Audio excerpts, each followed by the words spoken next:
आते हैं second chapter money and banking का, है ना। बैंकिंग पे हम लोग कुछ जानते हैं। शुरुआत करते हैं, भारत में बैंकों की व्यवस्था क्यों की गई? पहला प्रश्न ये, भारत में या पूरे राष्ट्र में, पूरे विश्व की बात अगर हम लोग कर लें तो बैंकिंग व्यवस्थाएं क्यों की गई?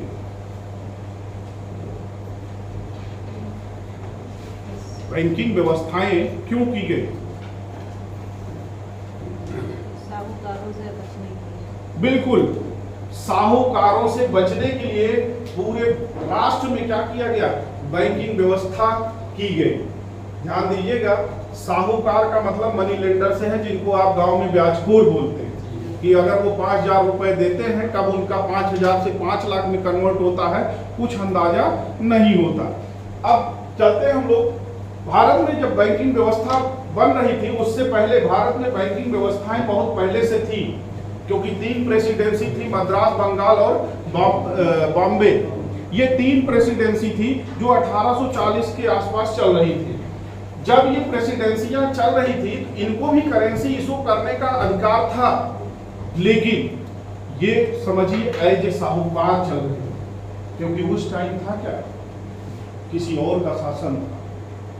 लेकिन ध्यान रखिएगा कि शासन किसी का भी हो, भारत का कोई न कोई व्यक्ति कहीं न कहीं बैठा होता है। इसी व्यवस्थाओं से जब ये पैसा, हमें क्या था, हम जब अंग्रेज हमारे यहाँ आए तो उनको लगा कि हमें पैसा वहाँ पे इजीली मिल जाएगा और हम इजीली वहाँ पे जमा भी कर सकते हैं, और लेना होगा तो इसका मतलब है कि आपके पास पैसा नहीं होगा तभी लेने गए होंगे। और वहीं पे हुआ क्या, वहीं पे एक चैम्बरलिन थे जिनका नाम था, अंग्रेज थे, वो भी उन साहूकारों के चंगुल में फंस गए थे। उन साहूकारों के चंगुल में फंसने के बाद उनको ये लगा कि कुछ ऐसी बॉडी होनी चाहिए जहां पर क्या कहते हैं, इजीली हम पैसे को जमा कर सके और क्या कर सके, निकाल सके, या एक बात समझिए, हम उनसे उधार भी ले सके। बात यहां तक समझ में आई। बेल्जियम की कैपिटल ब्रसल्स में एक अंतरराष्ट्रीय सम्मेलन बुलाया गया, एक इंटरनेशनल कॉन्फ्रेंस बुलाया गया, और उस कॉन्फ्रेंस की अध्यक्षता कर रहे थे मिल्टन यंग। ध्यान से सुनिएगा चीजों को। वहां पे उस कॉन्फ्रेंस की जो अध्यक्षता थी, वो अध्यक्षता कर रहे थे मिल्टन यंग। भारत से भी प्रतिनिधित्व करने के लिए चैम्बरलिन गए थे। भारत से जो प्रतिनिधित्व करने गए थे, उनका नाम चैम्बरलिन था, और उस पूरे कॉन्फ्रेंस को होल्ड कौन कर रहा था? Milton young. ये याद रखिएगा चीजों को। चैम्बरलिन, जब वो कॉन्फ्रेंस शुरू हुआ तो चैम्बरलिन इस बात, वहां पे कॉन्फ्रेंस में सबसे पर्सनली व्यू पूछा जाने लगा। चैम्बरलिन ने कहा कि भारत में भी एक बैंकिंग व्यवस्था होनी चाहिए। अब जब चैम्बरलिन ने ये बात उस कॉन्फ्रेंस में बोली तो वहां पे बैठे जितने लोग थे चैम्बरलिन के ऊपर हंस लिए, और चैम्बरलिन उस टाइम थोड़ी देर के लिए शांत हो गए। लेकिन उसकी अध्यक्षता कर कौन रहा था? Milton young. मिल्टन यंग उनकी इस बात को बहुत अच्छे से समझ रहे थे, और कॉन्फ्रेंस खत्म होने के बाद मिल्टन यंग ने तुरंत एक इंक्वायरी कमेटी का गठन कर दिया। इंक्वायरी कमेटी से ये कहा गया कि क्या भारत में बैंकिंग व्यवस्था होनी चाहिए, मतलब एक बॉडी होनी चाहिए, गवर्नमेंट की बॉडी होनी चाहिए। इंक्वायरी कमेटी से कहा गया कि आप जल्दी से जल्दी हमें क्या करोगे? रिपोर्ट प्रस्तुत करोगे। और इंक्वायरी कमेटी ने 3 महीने में अपनी रिपोर्ट प्रस्तुत कर दी। उन्होंने कहा कि भारत में एक बैंकिंग व्यवस्था होनी चाहिए, एक सेंट्रल बैंक होनी चाहिए। उसके बाद जब भारत में ये इंक्वायरी कमेटी ने कह दिया भारत में सेंट्रल बैंक होनी चाहिए, उसके तुरंत बाद क्या हुआ? उस कमेटी की जो अध्यक्षता किए थे उनका नाम था क्या? Milton young. मिल्टन यंग ने तुरंत क्या किया? एक एक्ट बनाने का सुझाव दे दिया। अब ध्यान दीजिएगा सीरियल से, जैसे ही एक्ट बनाने की बात कही, अंग्रेज थे, ऐसे बॉडी बनाएंगे नहीं कि क्या कहते हैं हवा में रहे बॉडी, वो रूल और रेगुलेशन के साथ काम करते थे। उन्होंने पहला काम क्या किया? उन्होंने सबसे पहले आरबीआई एक्ट 1934 बनाया। आरबीआई एक्ट 1934 बनाया गया। अब इसमें भी कई चीजें बताई गई उसमें ये बता दिया गया मेंबर कितने होंगे। मतलब इस आरबीआई एक्ट में ये बता दिया गया कि इसमें टोटल 5 मेंबर होंगे। जो ऑर्गेनाइजेशन होगा उसमें टोटल 5 मेंबर होंगे, जिसमें 1 गवर्नर होगा और 4 कौन होगा, डिप्टी गवर्नर होगा। ये बात किसने बताई,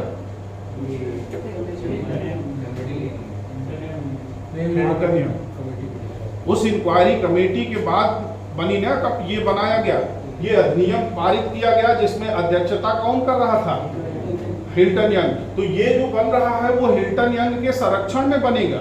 इसीलिए आपसे पूछा जाता है कि आरबीआई जो इस्टेब्लिश हुआ है वो कौन सी कमेटी की अनुशंसा पर हुआ, और आप कमेटी क्या है, हिल्टन यंग, क्योंकि अध्यक्षता शुरू से वही कर रहा है और ये अधिनियम भी पारित वही कराएगा। बात यहां तक समझ में आई। अब एक्ट बन गया, अगर एक्ट बन गया तो इसका मतलब है कि इसके बाद तुरंत उस ऑर्गेनाइजेशन को बनाया जाए। मतलब अब आरबीआई की स्थापना की जाएगी और 1 अप्रैल 1935 को क्या किया गया, आरबीआई की स्थापना की गई। अब 1 अप्रैल 1935 को आरबीआई की स्थापना कर दी गई। जब आरबीआई की स्थापना की गई तो इसका मतलब है कि यहाँ पे ये बात कहा गया था, टोटल मेंबर की बात किया गया था। अगर इसमें मेंबर की बात किया गया था तो जो मेंबर थे वो कितने थे, 5, और उस 5 में एक क्या था, गवर्नर था, और बाकी 4 क्या थे, डिप्टी गवर्नर। ये बात कहाँ कही गई, आरबीआई एक्ट 1934 में। अब ध्यान रखिएगा कि जब इस बॉडी को बना दिया गया, इसका मतलब अब इसमें गवर्नर बनेगा, और गवर्नर वही बनेगा जो भारतीय नहीं होगा, क्योंकि था कौन उस टाइम, अंग्रेज थे हमारे यहाँ, और कोई भी बड़ा पद किसी भारतीय को नहीं दिया जाएगा। इसका मतलब है कि जो पहला गवर्नर बनेगा वो कोई अंग्रेज होगा। इसीलिए आपसे पूछा जाता है पेपर में कि फर्स्ट गवर्नर ऑफ आरबीआई कौन था, तो आप क्या बताते हो, ऑसबॉर्न स्मिथ। आरबीआई के पहले गवर्नर का नाम ऑसबॉर्न स्मिथ था। Osborne, OSBORNE, Osborne Smith. दोनों ध्यान देख लीजिए।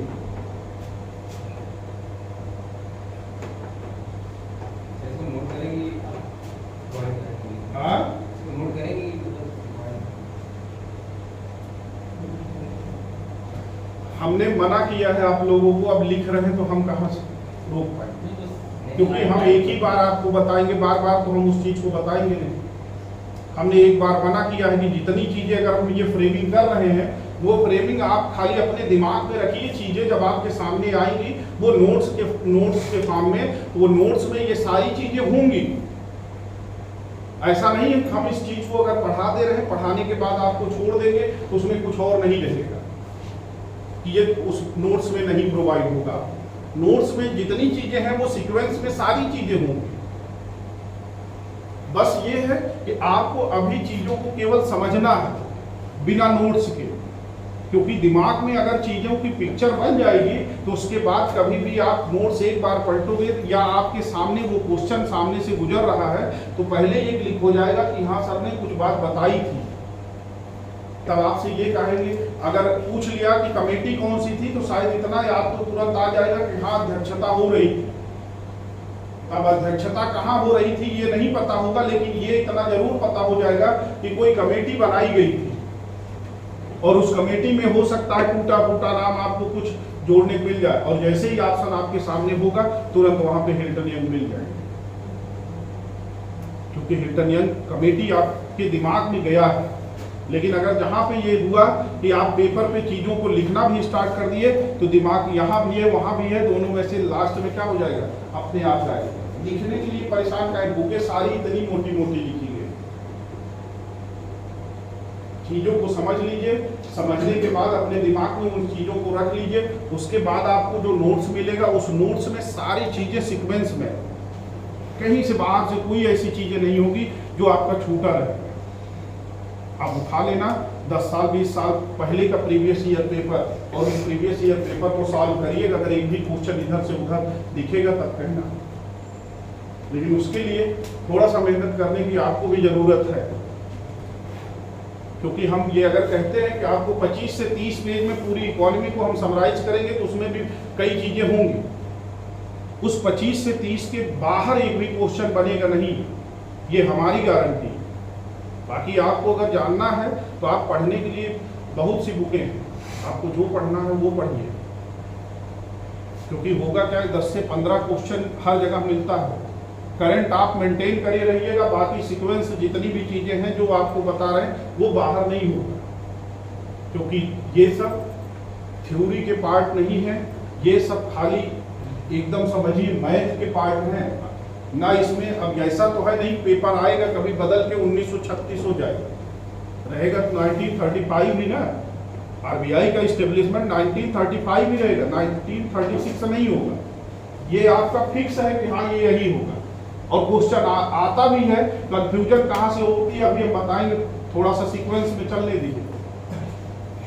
बात हम मेंबर की किए, यहाँ पे ये बात बताया गया 5 मेंबर थे टोटल, उस 5 में एक गवर्नर था, 4 डिप्टी गवर्नर रहे, 4 डिप्टी गवर्नर रहे।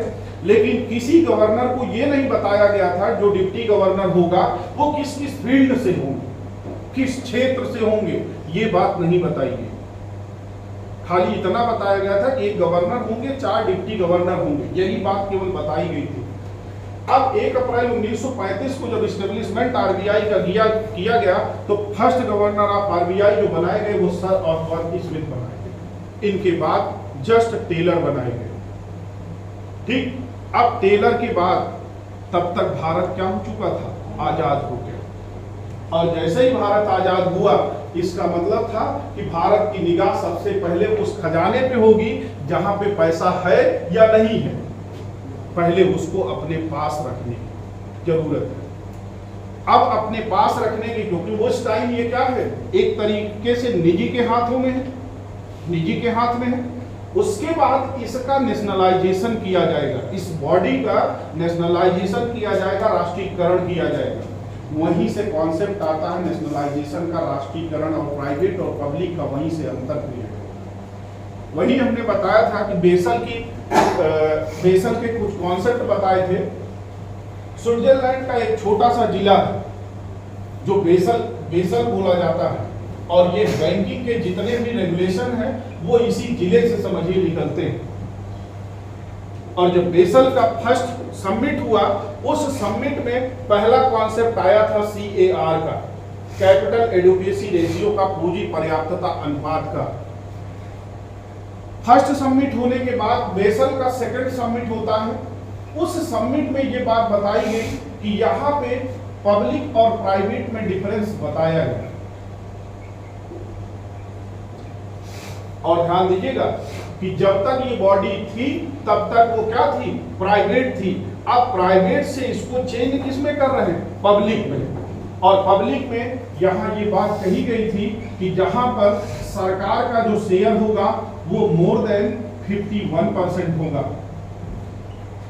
51% या 51% से अधिक का अगर शेयर जिस बॉडी में है वो कौन सा सेक्टर है, वो पब्लिक सेक्टर है, वो सार्वजनिक क्षेत्र है, वो गवर्नमेंट का सेक्टर है। अगर इससे कम होता है, लेस देन क्या होता है 51% होता है, तो वो बॉडी क्या होगी, प्राइवेट कहलाएगी, निजी क्षेत्र की कहलाएगी। बात कॉन्सेप्ट समझ में आया। इसका नेशनलाइजेशन किया जाएगा।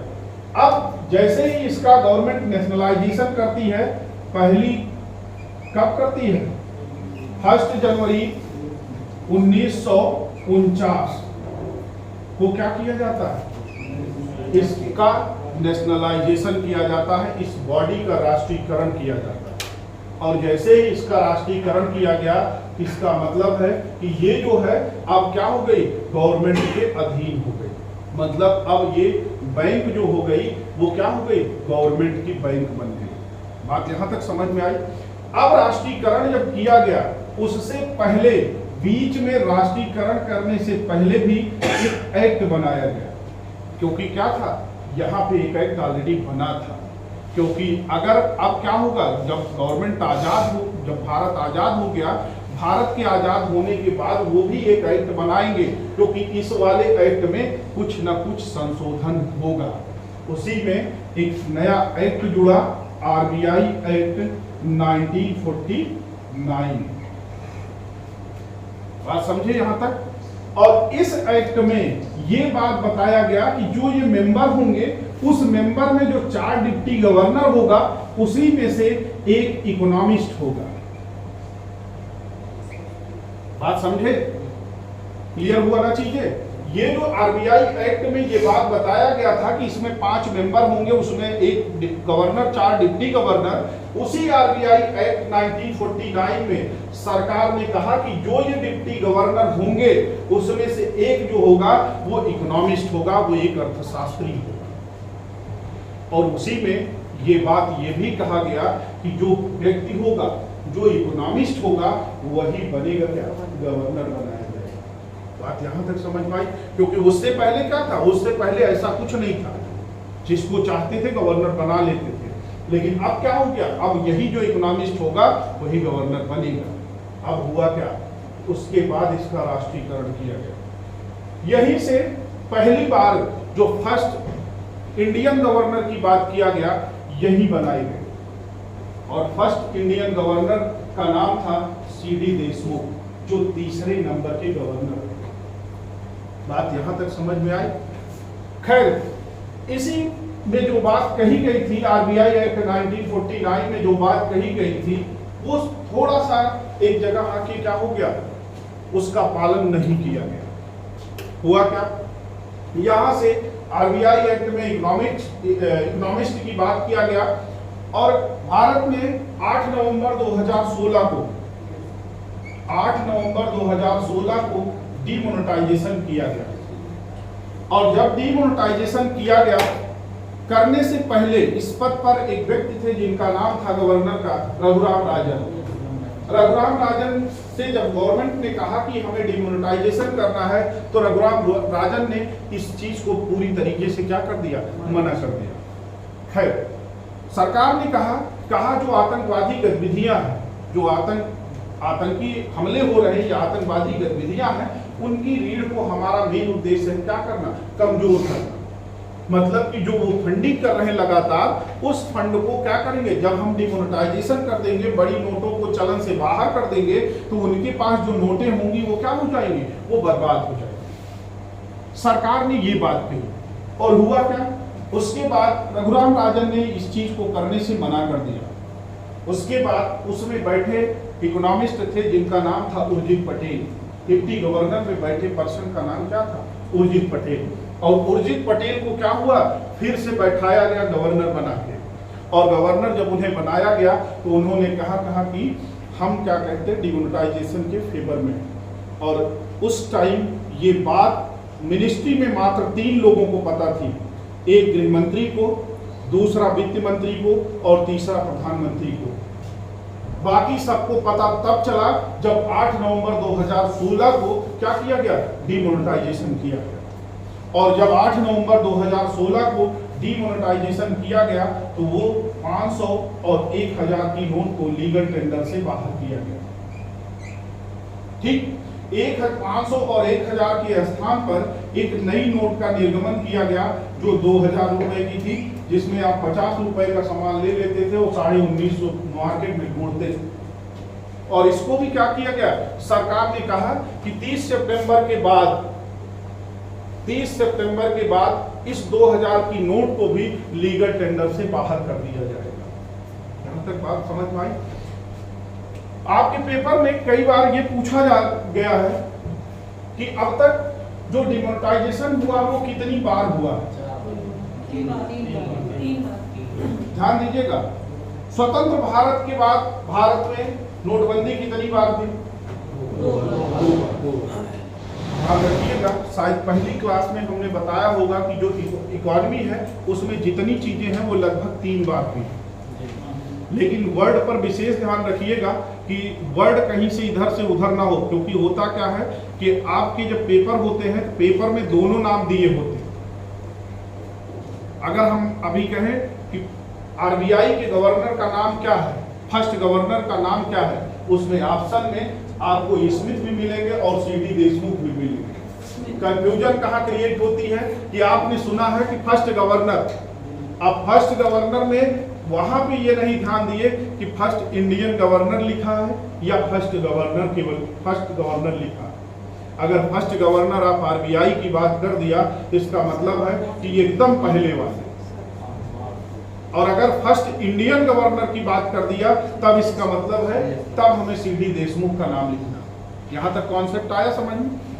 जब भारत आजाद नहीं था तो उससे पहले 1946 में एक बार नोटबंदी हो चुकी थी, जो अंग्रेजों के द्वारा जो भी पैसे थे वो चलाए गए। उसके बाद तुरंत बाद आजाद होने के बाद फिर से 1978 में जब भारत के पहले कांग्रेसी नेता मोरारजी देसाई बने, उन्होंने किया था उस टाइम 1978 में 5,000 और 10,000 की नोट को क्या किया गया था, लीगल टेंडर से बाहर किया गया था। जब ये लीगल टेंडर से बाहर किया गया था, इसके स्थान पर किसी भी प्रकार की नोटों का चलन नहीं किया गया था। ध्यान रखिएगा, ये भी ऐसे प्रधानमंत्री हैं जो गैर कांग्रेसी हैं। आगे देखिएगा, इनका भी नाम आगे मो से ही स्टार्ट होता है और यहाँ भी जो नाम स्टार्ट होता है वो भी मो से ही होता है। बस अंतर इतना था, इन्होंने क्या किया, इस 5,000 से एक शून्य हटाए 500 कर दिए, दूसरा 10,000 की नोट से एक शून्य हटा के 1,000 कर दिए। ये दूसरा कोई नोट नहीं चलाए थे। इन्होंने कहा नहीं, हम उनसे थोड़ा सा आगे रहेंगे, हम 2,000 की नोट चलाएंगे।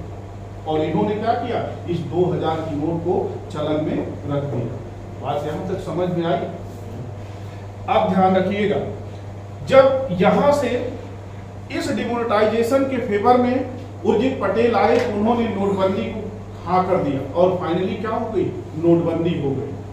और नोटबंदी होने के बाद उर्जित पटेल का कार्यकाल क्या हो गया, खत्म हो गया। मतलब वो क्या हो गए, रिटायर हो गए। रिटायर होने के बाद यहाँ पे बैठे इस डिप्टी गवर्नर में बैठा पर्सन कौन था, एमडी पात्रा।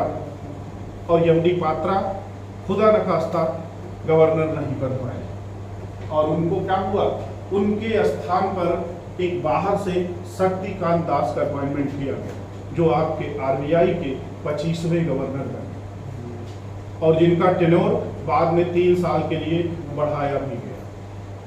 यहां तक कॉन्सेप्ट समझ में आया? अब बात करते हैं इस आरबीआई में। आरबीआई ने सबसे छोटी नोट कितने रुपए की प्रिंट की और सबसे बड़ी नोट कितने की प्रिंट की, कोई बता सकता?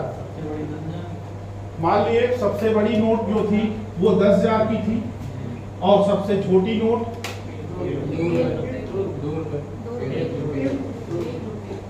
कौन कौन 1 रुपए वाले हैं, कौन कौन 2 रुपए वाले?